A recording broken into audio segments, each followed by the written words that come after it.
Hey guys, today is an early release, and today we're taking French bread pizza and kicking it up a notch. Let's get started. So the first thing I'm going to do is make my own French bread, or at least close to French bread, maybe Italian bread, I don't know, whatever you want to call it.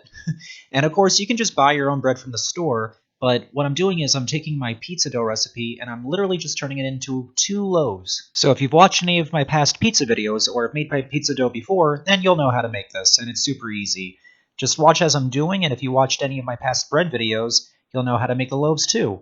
So just go ahead and roll them up, pinch each side, go ahead and put it on a baking sheet lined with parchment, top it with a damp towel, and go ahead and let that rise for 1 hour. After 1 hour, it should look like this. And then go ahead and put some egg wash on it, score the top, and this is going to go in a 375-degree Fahrenheit oven for 20 to 25 minutes, or until you get a golden brown color. If they come out a little pale, don't worry about it, this is going to go back into the oven anyway.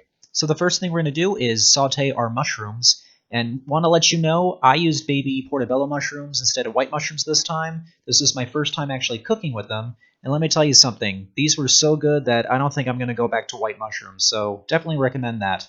And I'm going to cook that in some unsalted butter. Go ahead and put in at least 2 tablespoons, I had to add more later. A few drops of Worcestershire sauce, or however you want to pronounce it, some salt and pepper to taste, and just cook on medium heat until they're nice and tender. Put the mushrooms in a separate bowl and put that to the side. And now we're going to make some caramelized onions. Use the same pan as the mushrooms, don't even bother cleaning it.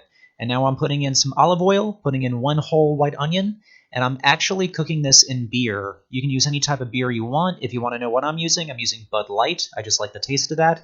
I'm adding a little bit of sugar, some salt, and some pepper to taste. And this is going to cook low and slow for about 1 hour, maybe a little bit less than that. You could probably get away with it for 45 minutes, but just keep an eye on it. Stir it every once in a while. Add more beer if you have to. If you run out of beer, use a little bit of water. You just don't want it drying out. Next, we're making garlic butter, and it's literally just those 2 ingredients. I'm using already minced garlic from a jar. I think this is a lot easier than just using fresh garlic. It's a lot cleaner, and it's still packed with flavor. And you're going to use about a teaspoon. If you're using fresh garlic, use about 2 cloves. And this is going to cook over medium heat for just a couple of minutes, not very, very long. Now it's time to assemble, the best part. Go ahead and cut your loaf in half. And as you can see, this looks nice and soft. You want to use a soft French bread. Take a serrated knife and slice it long ways so it looks like you're about to make a sandwich. Then I'm going to brush the bottoms with some olive oil. This is going to help it brown and crisp up in the oven. Once they're all coated, I'm going to flip them. And I'm going to take my garlic butter and brush all of it onto each slice. And make sure you get every piece of garlic in there. You do not want that to go to waste, and it's so tasty. That went into a 400-degree Fahrenheit oven for 5 minutes so that it's nice and toasted. Take it out of the oven, and now we're putting on our toppings. First, the caramelized onions, then some mozzarella cheese that I hope you shred yourself. And then I'm going to top this with my sauteed mushrooms. Last but not least, some dried oregano for extra flavor, and another drizzle of olive oil. And this is going to go in a 400-degree Fahrenheit oven for about 10 minutes, and then under the broiler for another minute. And that's it. It's done. Go ahead and top that with some dried parsley if you wish. And it's time to dig in. Did you catch that cheese stretch? Good stuff right there.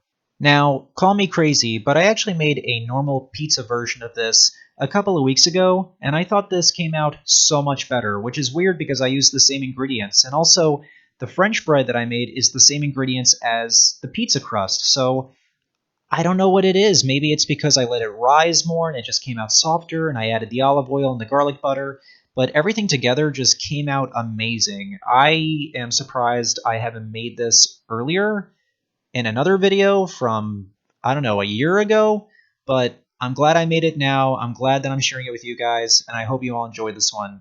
Now, the reason why I released this video early was because I'm actually taking a couple of weeks off.